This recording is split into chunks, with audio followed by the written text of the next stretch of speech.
Hello students, please subscribe the channel, drop a like, share and comment. This is exercise number 20 of the Progressive Monthly Magazine, February 2023 on the speed of 90 words per minute. Start. I am glad to welcome you today to this conference. As you are aware, our object is to discuss problems of universities with special reference to the improvement of standards and coordination of facilities for higher education. It was my intention to call this conference in January, but on account of pressure of work, this could not be done. The problem we have met to discuss is not new, though it has acquired a new urgency after the attainment of independence. You are all aware that for the last 30 years or more, there have been persistent and at times well founded criticisms of our universities. The great increase in the number of students has been accompanied by a fall in the standard of attainment. Ill equipped and ill trained graduates have increased the number of the unemployed.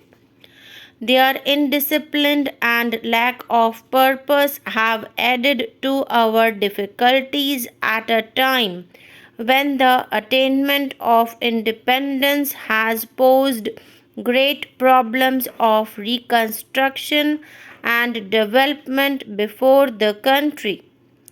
It was in order to examine the existing defects and make recommendations for the remodeling of university education in conformity with the needs of free India that the Radhakrishnan Commission was appointed in 1948. The Commission made a careful survey of the entire field and made recommendations for necessary changes in the academic, financial, and administrative setup of our universities in the new context.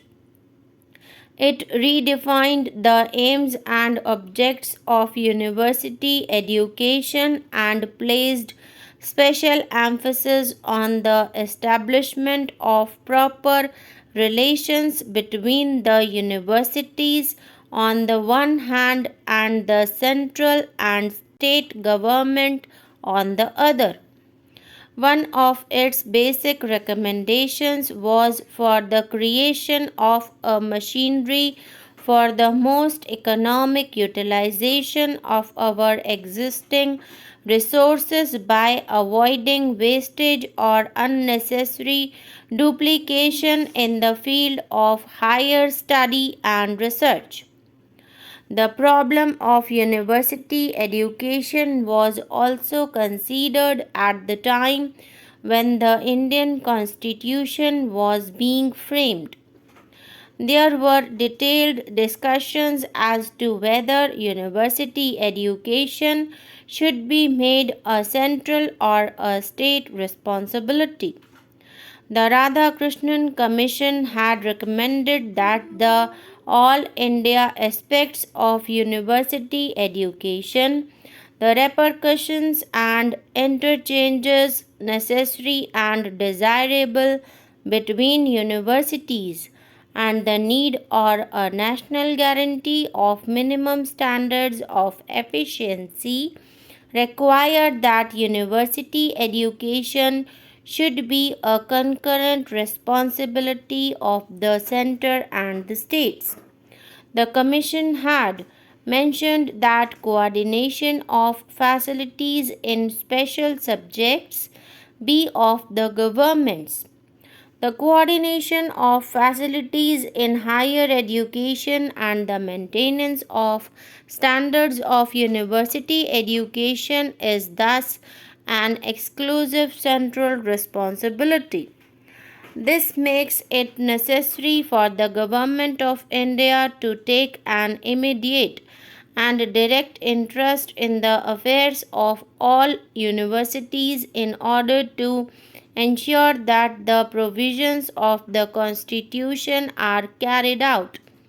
The government has considered the matter carefully and reached the conclusion that this responsibility cannot be discharged without the creation of an agency which would enable the government to carry out the necessary supervision and overall guidance.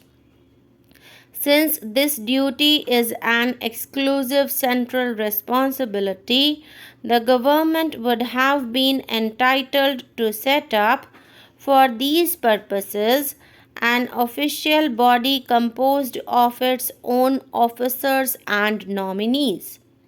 The government did not, however, do so.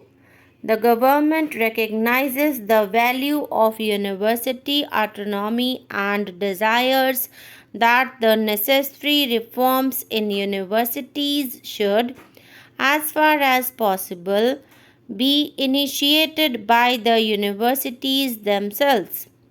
The government is also of the view that in all such steps for the improvement of standards of higher education in the country, the cooperation of the states at every step is not only desirable but essential.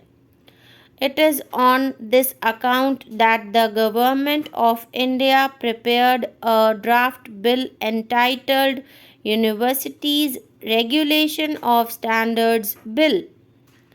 Before introducing it into Parliament, the Government of India referred it to the state governments and the universities for their advice and guidance. I must confess that I have been somewhat surprised by the response of the universities to this gesture of cooperation by the central government. The Inter University Board, in its Madras Chennai session, has expressed itself against the bill and raised doubts about its purpose and provisions.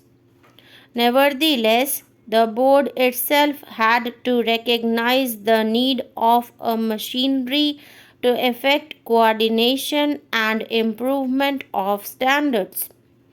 In view of this recognition, the suggestion that the draft bill indicates a desire of the Government of India to interfere with the internal autonomy of the universities is quite unfounded, and it is difficult for me to understand the grounds for such suspicion.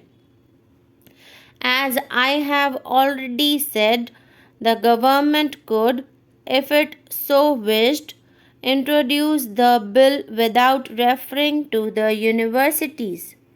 That it has not done so is itself evidence of the government's regard for university autonomy. Further, the constitution of the body proposed in the bill is such as to ensure that the autonomy of the universities will be respected. The government could have proposed the appointment of a body under its own control to look into the affairs of the universities, but instead, the government has proposed that it should be autonomous also.